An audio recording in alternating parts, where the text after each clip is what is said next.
Assalamualaikum warahmatullahi wabarakatuh. Perkenalkan, nama saya Fajar Abdul Aziz dengan NIM 240900093 kelas 4C. Nah, sini saya akan mempresentasikan project master main saya, yaitu analisis dan pemodelan data untuk memprediksi kuat tekan beton. Nah, sini dataset yang saya gunakan yaitu dataset Concrete Compressive Strength. Yang mana dataset ini berisi tentang hasil pengujian kuat tekan beton. Nah, kuat tekan beton atau concrete compressive strength ini merupakan parameter penting untuk menjamin keselamatan dan keamanan struktur sebuah bangunan. Nah, biasanya kuat tekan beton ini diuji secara fisik di laboratorium setelah beton dibiarkan mengeras selama 28 hari. Proses pengujian ini memakan waktu dan biaya yang tinggi, apalagi jika hasil pada hari ke-28 itu di bawah standar. Struktur yang telah dibangun mungkin harus dibongkar. Nah, untuk tujuan pemodelan ini itu adalah mencari nilai regresi pada variabel strength berdasarkan fitur-fitur independen yang merepresentasikan komposisi campuran beton dan lama waktu pengujian. Oke. Nah, di dataset ini ada 9 kolom dengan 8 fitur dan satu target, yaitu concrete compressive strength. Nah, sini ada 1030 baris data pada dataset ini. Nah, untuk deskripsi dari dataset ini seperti ini. Nah, di sini ada nilai 0 pada nilai minimum di fitur blast furnace lag, flash S, dan superplasticizer. Nah, nilai 0 ini menunjukkan bahwa sebagian besar model itu atau sebagian besar sampel itu menggunakan beton konvensional tanpa bahan tambahan tersebut. Oleh karena itu, nilai tersebut merupakan true zero dan bukan missing value. Nah, selanjutnya kita akan masuk ke visualisasi data. Nah, di sini bisa dilihat distribusi kuat tekan beton. Nah, nilai kuat tekan beton ini memiliki rata-rata di sekitaran 30-40-an. Nah, sebagai misal sampel berarti tentang gitu. Nah, distribusi target cenderung sedikit melenceng ke kanan akibat adanya beberapa sampel dengan mutu tinggi. Nah, untuk korelasi heatmapnya seperti ini. Nah, di sini terlihat kalau variabel semen memiliki korelasi positif paling kuat terhadap nilai kuat tekan beton, diikuti oleh superplasticizer dan edge. Nah, sebaliknya di variabel water ini menunjukkan korelasi negatif yang menunjukkan bahwa penambahan air sedikit berlebihan cenderung menurunkan kekuatan tekan beton. Nah, kita akan melihat hubungan antara kolom edge dan kolom compressive. Nah, di sini terlihat kalau hubungan antara dua kolom tersebut bersifat non-linear, yang mana kekuatan tekan beton meningkat secara signifikan pada umur awal, kemudian meningkatnya sedikit lambat seiring bertambahnya umur beton. Yaitu visualisasi box plot.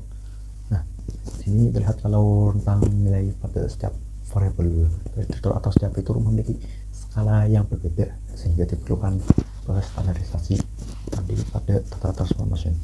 Nah, di sini juga terlihat kalau ada outlier yang ditemukan pada beberapa fitur seperti S dan superplasticizer. Nah, outlier ini merupakan outlier natural yang berasal dari hasil pengujian laboratorium. Nah, oleh karena itu, data tersebut tetap dipertahankan agar model mampu melakukan generalisasi terhadap kondisi nyata. Nah, kita akan masuk ke data cleaning. Nah, di sini saya memeriksa data missing value menggunakan metode X0 dan tidak ditemukan data yang memiliki nilai kosong atau 0. Nah, yaitu rangkaian data duplikat. Nah, di sini terdapat 25 baris data duplikat dari keseluruhan data pada dataset. Nah, dalam konteks tadi ya, sangat kecil kemungkinan dua sampel beton berbeda memiliki seluruh komposisi material dan nilai kuat tekan yang sama hingga presisi beberapa angka di dalam komponen. Karena itu, keberadaan data duplikat ini kemungkinan merupakan proses catatan dan penggabungan data yang salah dan bukan dari hasil eksperimen yang berbeda. Nah, itu data duplikat ini saya hapus. Nah, untuk outlier kita biarkan saja karena nilai-nilai outlier itu merupakan nilai natural yang berasal dari hasil uji coba lab. Nah, selanjutnya ke proses strata transformasi. Nah, di sini ada satu proses yang dilakukan yaitu standarisasi menggunakan Salesforce standardization. Nah, metode ini akan mengubah seluruh fitur itu agar memiliki nilai rata-rata yang sebesar 0 dan simpangan paku sebesar 1. Ini seperti ini. Nah, di tahap transformation ini encoding dan fitur selection itu tidak dilakukan. Nah, encoding tidak dilakukan karena seluruh fitur di dataset ini itu tipenya numerik atau integer dan float. Nah, dan itu fitur selection tidak dilakukan juga karena setiap fitur itu sangat penting untuk melihat menentukan hasil net quadrant hitam. Jadi fitur selection itu tidak diperlukan. Nah, oke, lanjut ke tahap modeling. Di sini ada 3 algoritma yang saya gunakan, yaitu linear regression, support vector machine, dan kernel RPF atau support vector regression, dan juga random forest regressor. Oke, linear regression ini nanti akan digunakan sebagai model dasar dalam proyek ini. Nah, penggunaan ini akan memberi tujuan untuk memberikan tolak ukur awal terhadap algoritma yang lebih kompleks seperti SVM dan random forest. Di sini juga model ini dipilih untuk menguji hipotesis awal mengenai apakah hubungan antar komposisi material prinsip proyek dan susun beton dan nilai kuat tekan bersifat linear. Nah, apabila yang lebih kompleks itu tidak mampu menghasilkan performa yang lebih baik daripada linear regression ini, maka peningkatan kompleksitas model tidak memberikan manfaat yang signifikan.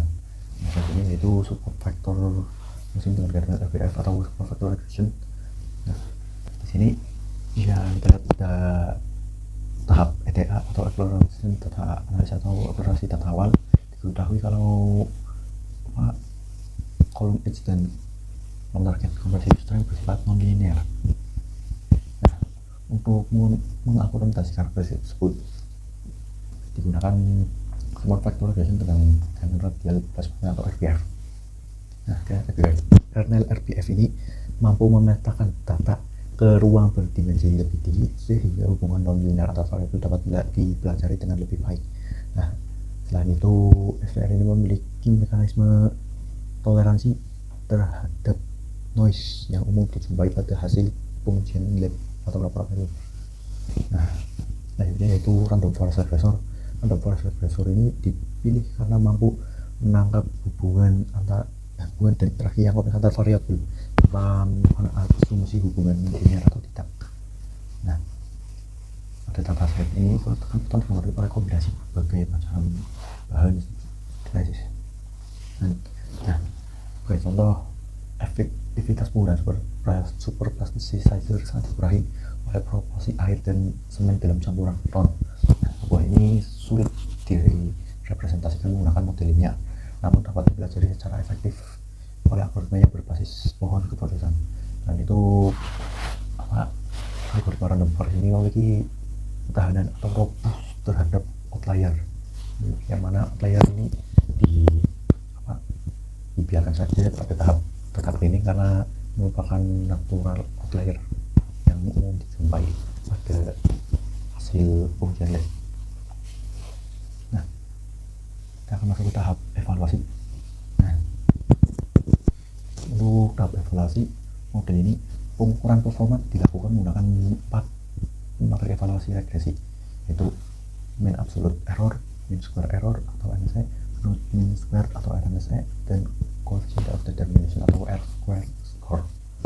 Nah, 4 materi tersebut memberikan gambaran mengenai tingkat kesalahan prediksi sekaligus kemampuan model dalam menjelaskan variasi data. Nah, berdasarkan hasil pengujian terhadap 20% data uji yang terdiri dari sekitar 200 dan dari total 1000-an data yang dimiliki setelah proses pemeriksaan data diperoleh hasil evaluasi seperti berikut. Nah, kalau kita lihat di sini model regression menghasilkan performa paling rendah dengan nilai R-square skornya sebesar 0,58 dan nilai RMS-nya di 11,19. Nah, ini menunjukkan kalau algoritma tersebut tidak dapat direpresentasikan secara maksimal ya. Nah, pada model support factorization sini memperoleh nilai R sebesar 0,88 atau 88% dengan RMS-nya 5,97. Hasil tersebut menunjukkan bahwa kernel RPF ini mampu memodelkan hubungan linear antar variabel dengan lebih baik. Nah, untuk random forest regressor ini mendapatkan nilai R-square-nya yaitu 0,91, nilai MSE-nya itu 26,7 dan RMS-nya itu di 5,1. Nah, performa tersebut menunjukkan bahwa random forest mampu belajar hubungan yang kompleks antar variabel secara lebih efektif dari algoritma lainnya. Nah, ini juga yang menunjukkan kalau algoritma random forest itu adalah algoritma terbaik untuk melihat atau untuk memprediksi nilai target pada dataset ini, yaitu compressive strength atau concrete compressive strength atau nilai kuat dekat bentrok. Nah, selanjutnya itu saran untuk pengembangan di masa mendatang, yaitu di sini bisa menambahkan variabel turunan, yaitu seperti yang memiliki dasar teoritis dalam bidang sipil, dalam bidang teknik sipil seperti water to cement ratio, sehingga model dapat mempelajari karakteristik dasar campuran secara representatif atau akurat juga. Nah, atau juga bisa menambahkan variabel-variabel yang berkaitan dengan kondisi lingkungan selama proses pengujian seperti suhu, kelembapan udara, dan cuaca. Nah, dan itu saja. Oke, sekian itu saja presentasi dari saya. Kurang lebih ya maaf jika ada salah kata. Wassalamualaikum warahmatullahi wabarakatuh.